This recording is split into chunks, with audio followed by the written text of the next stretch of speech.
Hi, my name is Cassandra Hagemeister, and I did our project on the effects of pornography. So to start off, we're going to discuss history. According to Wikipedia, pornography has been around for thousands of years, and it was originally in the form of art images and etchings.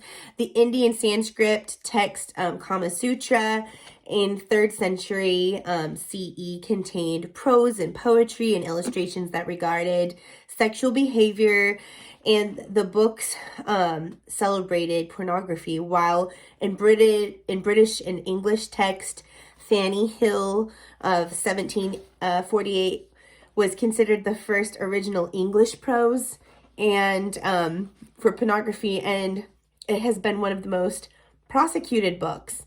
In the 1800s, it was in print the very first time, or in photographed images of porn. But it wasn't until 1996 that porn became something that people began to have access to. Before that, it was maybe just, dirty magazines or photos hidden and tucked away under a mattress, or like those raunchy VHS tapes that maybe someone had a couple of them, but people didn't have access amply to until the internet. And when it became available online, then masses were able to access it in their homes. According to St. James Encyclopedia of Popular Culture, which was 2013, page 201, 202, it all changed in 1996 when porn suddenly became when porn suddenly became possible to transmit via video clips over the internet. With rapid speed and fingertip access, masses are now accessing and consuming pornographic material in such high volumes that it is taking its toll on society in a variety of ways. So now I want to discuss the effects of porn. So there are multiple differing effects of porn, from depression to erectile dysfunction to neurological repercussions. Porn appears to be hijacking our neural wiring and dire consequences. According to neurologicalnewsnow.com, since the advent of the internet, porn use has skyrocketed to dizzying heights. Pornhub, the world's largest free porn site, receives over 33.5 billion site visits during 2018 alone. It creates an appetite that porn alone can fill, which means that there are failing marriages and an epidemic of singleness due to erectile dysfunction, a lack of healthy sexual appetite for their partner or spouse or person of interest. Additionally, studies show that porn creates an addictive response to the brain, triggering abnormally high secretions of dopamine. This impairs the brain's response capacity to respond to natural and normal levels of pleasure.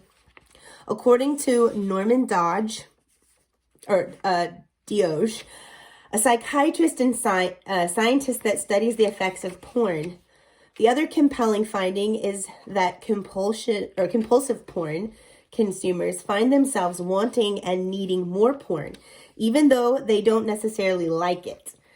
The disconnect between wanting and liking is a hallmark feature of reward circuitry dysregulation. Many leading studies have caused scientists to believe that the addiction to porn causes a degeneration of the plasticity in the brain, which regresses cognition and the development of an adolescent brain. In short, porn is causing brain damage that is severe enough to those addicted, but they're actually acting not like grown men and women anymore, but as pubescent teenagers. It's also very sad to realize that many children and teenagers' brains will now never fully develop. According to the Pornification of America, How Raunch Culture is Ruining Our Society, 2021, page 56, the ease of accessing internet pornography means that most children see pornography much younger than the author originally did. Studies find that over 95% of children have seen pornography before age of 18. Some cite 11 as the average age of viewing. A recent analysis of male consumption of pornography found that 59% of men look at porn weekly, and 49 first viewed it before the age of 13. 2/3 of those interviewed saw pornography for the first time online between the ages of 11 to 13, and some even younger than that. The addictive nature also requires more unique and exciting content to keep the level of dopamine high and feed the addiction. Studies show that struggling with the addiction also battles higher levels of depression in comparison with those not addicted to porn. The avid appetite and need to keep it interesting is consequently pushing the envelope, which is why some individuals find themselves crossing into exploring more depraved levels of porn, which lead into child porn. Porn used to be correlated with porn use has been correlated with the erosion of the prefrontal cortex, the region of the brain that houses the executive functions like morality, willpower, and impulse control. Let's now discuss statistics about porn. It's an infograph, and it might be difficult to see. I tried to get a good angle on it. Sorry. An infograph though, but I can provide all of this in a link for you to see as well. Statistics. Techaddiction.ca has a very helpful infograph that I have included with which provides stats related to porn as of 2017, and the infographic also details a myriad of reputable sources. Number 1, 12% of websites on the internet are pornographic, which is the equivalent to 24,644,000,000. Oh, I think I'm doing this wrong. Sorry. 24,644,172 sites. Every second, 3,075,064 is being spent on porn, and 28,225 people are viewing porn each second. 40 million Americans are regular visitors to porn sites. 1 in 3 porn viewers are women. 70% of men 18 to 24 visit porn sites in a typical month. In the U.S., internet porn pulls in $2.84 billion per year. The entire worldwide industry is worth $54.9 billion. 2.5 billion emails per day are pornographic, which is 8% of all emails. 25% of all search engine results are pornographic related, and that is 68 million a day. 35% of all internet downloads are pornographic. Top pornographic search terms: 1, sex equals 75 million. 2, adult dating, 30 million. 3, porn, 23 million. Elmhurst, Illinois is the number 1 city in the country for the search, for these search results, and it's just top in search results, including XXX. Utah has the nation's highest online subscription rate per 1,000 home broadband users, 5.47. 34% of internet users have experienced unwanted exposure to porn, either through pop-up ads, misdirected links, or emails. There are 116,908 searches for child pornography every day. The average age at which a child first sees porn is 11. 20% of men and 13% of women admit to watching porn at work. And the least popular day of the year for viewing porn is Thanksgiving. The most popular day of the year, or the most popular day of the week for viewing porn, is on Sunday. Okay, now we're going to talk about child sex trafficking and its connection to child porn.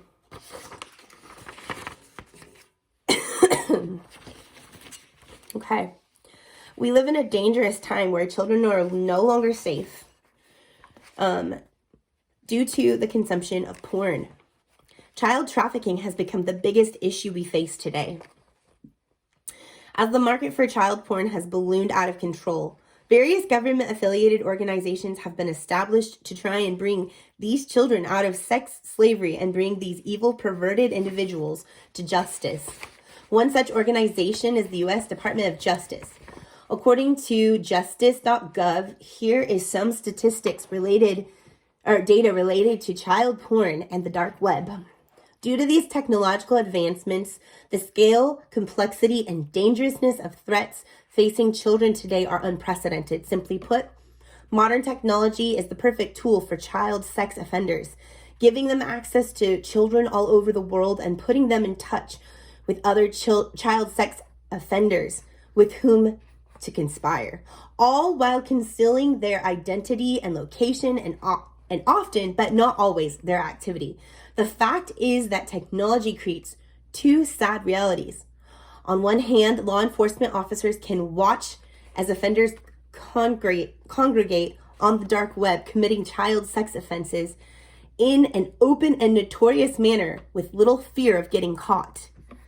Since the enactment of the Protect Our Children Act, the number of victims identified in CSAM, which is child sex abuse material, has risen almost ninefold, from 2,172 victims in March of 2009 to over 19,100 as of April 2022. In 2021 alone, due to the detailed analysis of newly created CSAM and the National Center for Missing Children and Exploited Children, NCMEC, alerted law enforcement that over 4,260 potential new victims of CSAM existed, steadily increasing each year. From 2008 to 2019, the annual number of defendants federally prosecuted by the department for producing CSAM nearly tripled. Data from the U.S. Sentencing Commission is even more dramatic, showing a 422% increase in production offenders over the 15 years from 2005 to 2019. So we are facing a big epidemic problem. Okay, so now I'm going to just break down the theoretical perspectives and how they perceive and view porn and the problems of porn. Okay, so the functionalist perspective. Functionalist perspective is more socially aligned with the family unit being integral to the success of society. Porn is statistically detrimental to the family unit, and it's also a danger to children. Also, it is statistically proven to be causing brain damage, and these are all components that conflict with and even impede a healthy functional society. So the functionalists would consider pornography a deviant behavior. Conflict perspective. The capitalist side would not be quick to shut down the porn industry due to the annual revenue it produces. Feminist side of Marxism has adopted a mindset that being a powerful woman is associated with being sexy, which has opened the door to more women participating in porn, like OnlyFans. And the conflict perspective leverages the influence of celebrities and media who embrace porn to normalize it in society. So the conflict the conflict perspective would actually endorse porn. They do endorse porn. Symbolic interactionist perspective. This is a person-to-person experience. A lot of people believe porn is normal. Some feel ashamed about it, using it, and some are comfortable with their environment. with their involvement. However, many have been deeply affected by it as a struggling or recovering addict, and family members of addicts, and homes are often destroyed because of the addiction of porn, as well as a child or a person being trafficked for the purpose of making and producing porn. So people respond to porn in the symbolic interactionist perspective on a person-to-person basis. Okay, so now we're going to just discuss my perspective. Don't know if you can see clearly or not. I wonder if I need to turn a light on. I'm almost done. My perspective is that porn is a societal destructor on multiple levels and does exponentially more harm than good. I believe porn should not only be a social taboo, but should be made illegal, and those with addiction should be rehabilitated immediately. If a person should refuse to stay away from porn, they should face appropriate fines and legal measures in the same way that we prosecute drug addicts and substance abusers. As I've demonstrated, porn is impacting the individual that is watching it and causing them brain damage. It's also a reason that marriages have failed, because it is an addiction that causes the user to lack a drive and desire for their mate, and also increases a drive and desire for the high that's caused by the pornographic material. It's also impeding this and future generations from finding a spouse. And it is a massive contributor to the singleness epidemic. This is because the addicts have illogical, unrealistic expectations for their prospective mate.